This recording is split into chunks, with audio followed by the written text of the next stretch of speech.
এই যে আপনি দীর্ঘ 25 বছর ধরে ছেলে মেয়েদের ভবিষ্যৎ গড়ে তুলেছেন, তারপরেও কিছু কিছু মানুষের কাছ থেকে এত ধোঁকাধড়ি এইগুলো যে শোনা যাচ্ছে, এইগুলো আপনি কিভাবে সমাধান করতে চাইছেন বা ওনাদের দিকে কি বলতে চাইছেন? সমাধান করতে দেখো, ঘটনা হচ্ছে কি, আমি গরিব পরিবারের ছেলে, মানুষের জন্য কিছু করতে চেয়েছিলাম, করেছি।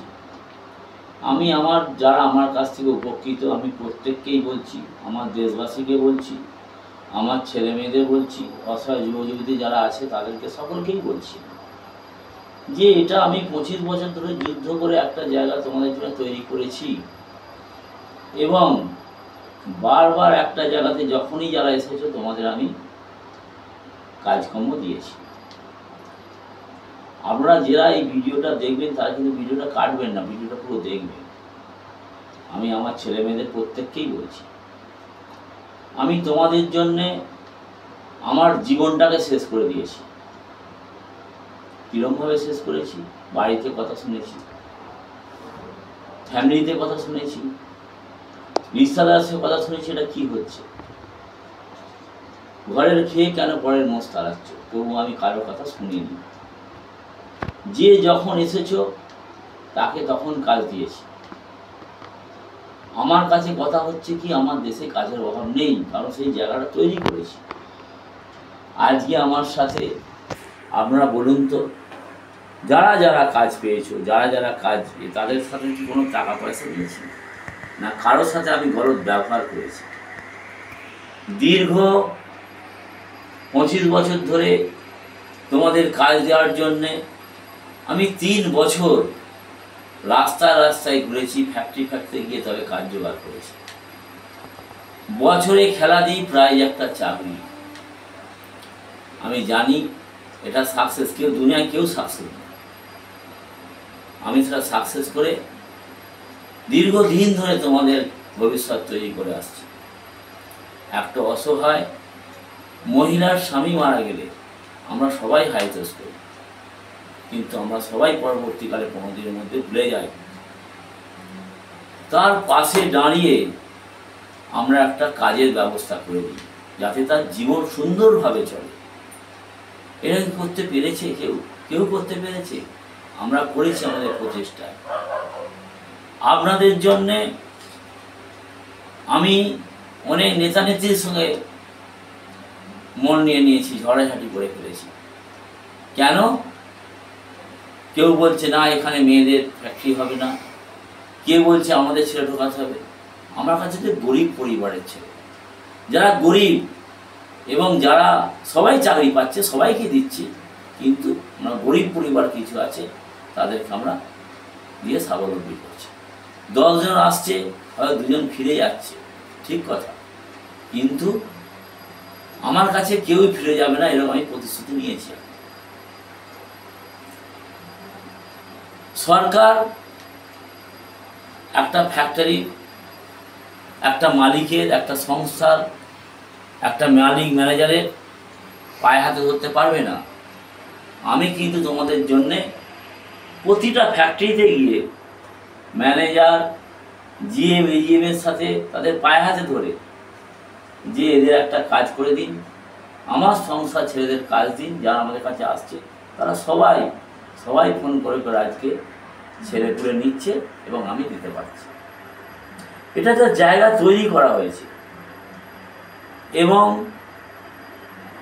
যেখানেই হোক না কেন, আজকে একটা ছেলে বলল, দাদা আমি বিয়ে করে ফেলেছি, দাদা আমার এই মায়ের শরীর খারাপ, পয়সার দরকার, এখনই একটু কাজের দরকার, সঙ্গে সঙ্গে কাজ দিয়েছি। আপনি অন্য কথা একটা সংস্থায় গিয়ে কোনো পলিটিশিয়ানকে গিয়ে বলেন যে এখনই একটা কাজ চাই, দিতে পারবে কি? আমরা পারছি, করছি, করে দিচ্ছি।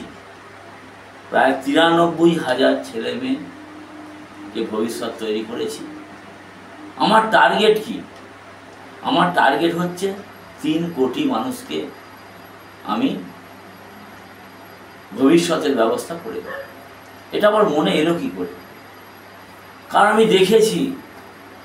দেখেছি আমার দেশের অনেক ছেলে মেয়ে কাজ না পেয়ে তারা রাস্তায় রাস্তায় ঘুরছে, আত্মহত্যা করছে, না খেতে পেয়ে মরছে, বাড়িতে অনেক লাঞ্ছনা যন্ত্রণা সহ্য করছে। কিন্তু আমি সেই তাদেরই, আমি কালকের ঘটনা একটা বলছি, কালকে আগামীকালের ঘটনা। কেঁদে ফেলেছি, দাদা আমার লাইফ চাকরি কিছু নেই, করে দিচ্ছি। এমনকি এইসব করে যাওয়ার পরেও অনেকে অপমানিত করছে আমাদের। কেন জানতে চাই, কেন? আজকে বাইরে কিছু ছেলে পাঠিয়েছিলাম, যারা হচ্ছে পয়সা করে নিয়েও আমাকে বদনাম করেছে, যে খেতে পাচ্ছি না নানাভাবে। আমি কি তাদের সঙ্গে কারোর সাথে চা না পয়সা আমি নিয়েছিলাম? আমার জেব থেকে পয়সা দিয়ে তাদের পাঠিয়েছিলাম। খালি তাই নয়, নানাভাবে কটু কথা বলা হচ্ছে। তাহলে কি আমাদের নিস্তার নেই?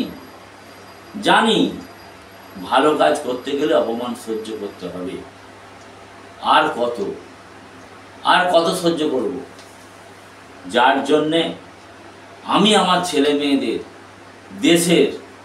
দেশের ছেলে মেয়েদের প্রত্যেককে আমি বলছি, তোমরা কিন্তু এর প্রতিবাদ করো। যারা উপকৃত, এই 1.5 লক্ষ মানুষ যদি যারা উপকৃত, এই 1.5 লক্ষ মানুষ যদি প্রতিবাদ করে যদি আজকে রাস্তায় নামে, তারা কি হচ্ছে? তাহলে সেই প্রতিবাদের গর্জন তাদের কাছে যাবে না? কি তাদেরকে আমি কিভাবে আমি তাদেরকে আজকে প্রত্যেক দেশের ছেলে মেয়েকে কিভাবে আমি বুকের মধ্যে আলতে রেখে, যারা চাকরি পাচ্ছে না তাদেরকে আমি চাকরি করছি। সরকারি চাকরি করতেই হবে এমন কি মানে আছে ভাই? বেসরকারি চাকরি অনেক ভালো আছে। একজন আউটা চাপ লেখাপড়া জানে না, সে কিন্তু 30-40 হাজার টাকা রোজগার করছে। আজকে এলএনটির মতো জায়গায় 10,000 ছেলে পুলে নিচ্ছে, সেখানেও আমরা লোক পাঠাচ্ছি। কে 10 দিন 20 দিন করার পরে বলছে আমি আর করবো না, সেখানে অপমানিত হচ্ছি আমি।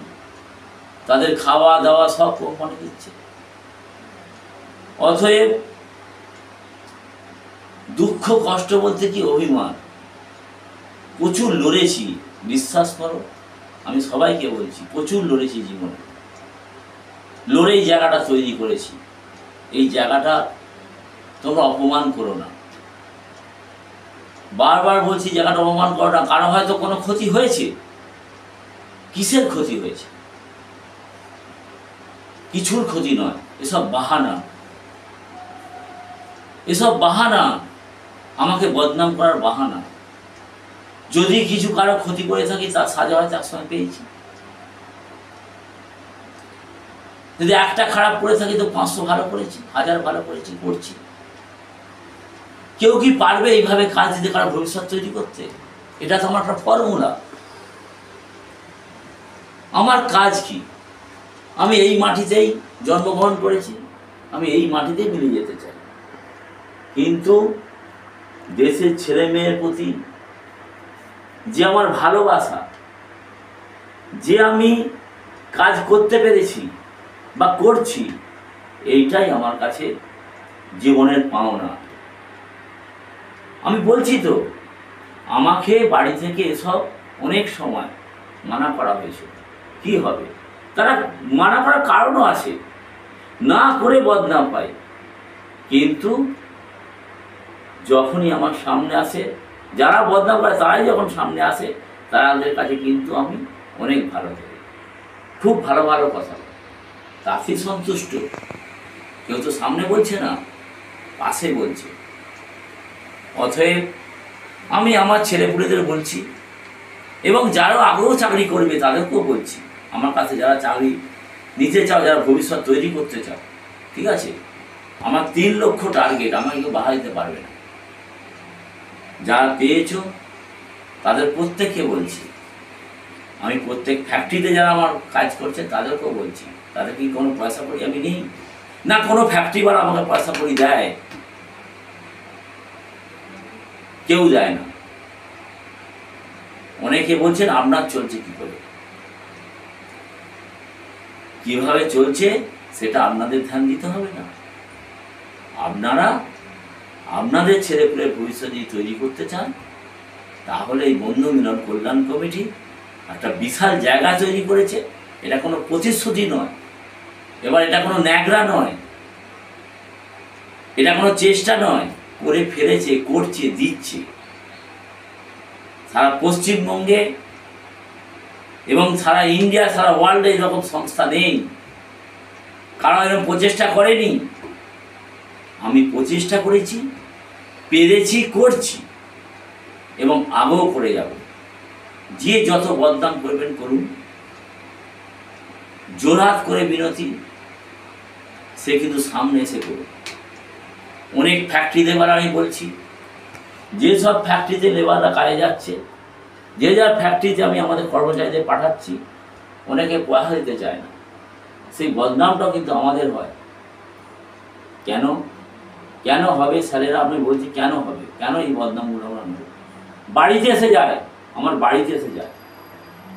তাই প্রত্যেককে বলছি, তোমাদের ভালো করার সময় কেউ কাছে থাকে না, খারাপ কি করবে সবাই। কিন্তু আমার এই সংস্থা, আমি কোনোদিন কারো খারাপ করিনি, করবো না। প্রত্যেকে আসো, যোগদান করো, নিজের কাজ নাও, নিয়ে ভবিষ্যৎ তৈরি করো। আগে নিজের ভবিষ্যৎ তৈরি করো, তারপর অন্যের করার চেষ্টা করো। আগে নিজের পরিবার সামলাও, নিজের পরিবার সামলে আরও 5টা পরিবার সামলাবার চেষ্টা করো। অতএব আমি জোরহাত করে বিনতি, আপনারা, আমার একটা যুদ্ধ ছিল, অনেক কষ্টের জায়গাটা তৈরি করেছি। একজনের জন্য যেন 5 জনের কাজ না চলে যায়, সেই চেষ্টা কেউ যেন না করে। আর আমার ছেলেপুলেদের বলছি, যারা আমার দ্বারা উপকৃত, যারা আমাদের এখানে ভবিষ্যৎ তৈরি করেছে এবং যারা আগেও করবে, আমরা কিন্তু এই ব্যাপার নিয়ে দীর্ঘ আন্দোলনে নামব। তখন যেন আমাকে পুলিশ প্রশাসন এবং আরও যে হচ্ছে সরকার আমাকে বাধা না দেয়। এই সংস্থায় কাজ দিতে গিয়ে আমরা মুখ্যমন্ত্রীরও সাহায্য পেয়েছি। এক সময় কোনো একটা ফ্যাক্টরি বিদ্যুৎ হাউস চালু করতে দিচ্ছিল না, আমি 2 বাস নিয়ে চলে গেছিলাম মুখ্যমন্ত্রীর বাড়ি 2016-য়, তখন উনি সাহায্য করেছিলেন। ঠিক আছে? অতএব আগামীকাল 2-4 দিনের মধ্যে আমি এইসব ব্যাপার নিয়ে খবর কমিটির সঙ্গে আলোচনা করে আমি নিশ্চয়ই একটা এর প্রতিকার করার চেষ্টা করব। কিন্তু আগে কমিটির কথা বলে, যাদের কাজ নেই তারা আসুন, কাজ আমার কাছে আছে, আমি দিচ্ছি। এই জায়গাটা তৈরি করতে আমার বহু কষ্ট হয়েছে। অতএব এই জায়গাটা কেউ খারাপ করার চেষ্টা না করে, এটাই আমার কথা।